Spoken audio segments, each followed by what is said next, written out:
Because of the stress, my 77-year-old body cannot take it anymore.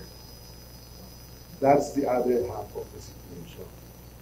I've been in and out of the hospital. I just came from a medical workout this early. This is the first time in my life that I've been asked to take maintenance medication for heart, high BP, for high cholesterol, high creatinine, name it, everything is red flag in my body. Personal na humarap sa media ngayong araw si ICI Commissioner Rogelio Babe Singson matapos ang pagsusumite niya ng resignation kahapon. Dito ipinaliwanag niya ang naging dahilan ng biglaan niyang pag-alis sa kabila ng nagpapatuloy na investigasyon sa kontrobersyal na flood control projects. Ayon kay Commissioner Singson, nang nauna niyang tanggapin ng trabaho sa ICI, sinabi na niyang 3 buwan lang ang kaya niyang ilaan para rito. Sapat na aniya ito para magawa ang lahat ng inaasahang iaambag niya sa independent body.